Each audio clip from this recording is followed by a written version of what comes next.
আসসালামু আলাইকুম। গত পর্বে অলসতা দূরীকরণে 10টি পদক্ষেপ ভিডিওটিতে 10টি পদক্ষেপের মধ্যে শুধু একটি পদক্ষেপ নিয়ে আলোচনা করেছিলাম। আজ আলোচনা করব এর দ্বিতীয় পদক্ষেপ নিয়ে ইনশাআল্লাহ। আজকের আলোচ্য বিষয় দ্বিতীয় পদক্ষেপ, নিফাকের ভয়।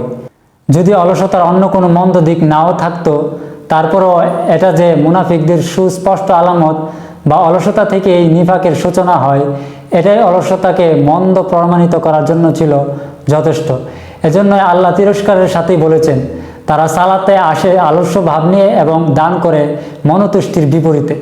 নিফাকের আশঙ্কা এটা এমন এক আশঙ্কা যা সকল অলসতার লক্ষণ ও উদাসীনতার প্রস্তুতিকে নস্যাৎ করে দেয়, তৈরি করে দেয় একজন মানুষের মধ্যে সৎকর্ম করার এবং যে কোনো পদস্থলের ব্যাপারে দ্রুত উপলব্ধি সৃষ্টি হওয়ার যোগ্যতা।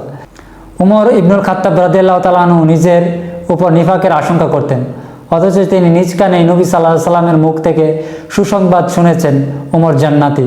কেননা এটি মুমিনের বৈশিষ্ট্য, তার ভিতরে থাকবে এমন এক ভয় যা তাকে আমলে উৎসাহ যোগায়, ভেতরের সংখ্যা জাগায় এমন এক সংখ্যা যা সকল অলসতা দূর করে, তাকে চাঙ্গা থাকতে সহযোগিতা করে। আপনি এই আয়াতে দুই ধরনের অলসতা দেখতে পাবেন। প্রথমত, ইবাদত না করার শারীরিক অলসতা, যা মানুষকে অভ্যস্ত করে তোলে সালাতে বিলম্ব করার প্রতি। এটি সবচেয়ে বেশি প্রকাশ পায় ফজর এবং এশার সালাতে, এই দুই পরীক্ষার সময়। এজন্যই মুনাফিকরা পিছনেই রয়ে যায়। দ্বিতীয়ত, অন্তরের অলসতা, যা খরচ করায় গড়িমসি করা, কল্যাণের কাজে অগ্রসর না হওয়া ও দ্বিধায় ভোগা এবং প্রতিরক্ষীদের তালিকায় সর্বশেষ সারিতে আসন গ্রহণে উৎসাহ যোগায়।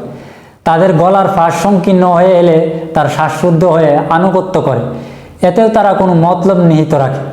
এজন্যই মুনাফিকরা লৌকিকতাকারী।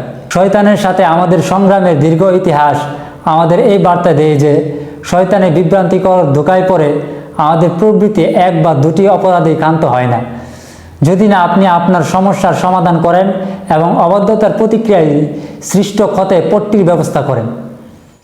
কেননা ক্ষত দিন দিন বাড়তেই থাকবে। এই ক্ষত বড় হয়ে গেলে আশঙ্কা করে আপনি আপনার ঈমানকে উদাসীনতার অতল গহীনে আবিষ্কার করবেন। পাপের আঘাতে জর্জরিত হতে হতে আপনার অন্তর হয়ে যাবে মৃত, যদি না আপনি শীঘ্রই জেগে উঠে শত্রু নিরবিচ্ছিন্ন ভ্রান্তি প্রচার ও ধারাবাহিক হামলার বিরুদ্ধে প্রতিরোধ গড়ে তোলেন। হায়, এখনও যদি সবার জন্য জিহাদের দরজা খোলা থাকতো, তবে জিহাদে যাওয়া না যাওয়ার বিবেচনায় আমরা আমাদের অন্তরে নিফাকের গোপন গোপন অনুপ্রবেশ পরখ করে দেখতে পারতাম। হায়, যদি আকাশ থেকে উহিয়ে আসার ধারা বন্ধ না থাকতো, তবে উহিয়ে এসে মুনাফিকদের নামগুলো বলে তাদের লাঞ্ছনায় ফেলত, উলট পালট করে দিত মিথ্যা দাবিদারদের কাতার। হায়, যদি প্রিয় নবী সাল্লাল্লাহু আলাইহি সাল্লামের গোপন বার্তা রক্ষক হুযায়ফা ইবনুল ইয়ামান রাদিয়াল্লাহু তাআলা আমাদের মাঝে বেঁচে থাকতেন, তাহলে তিনি মুমিন ও মুনাফিকদের নামগুলো আমাদের মাঝে উন্মোচন করে দিতেন, তাদের উপর বদদুয়া করে হোক কিংবা না করে।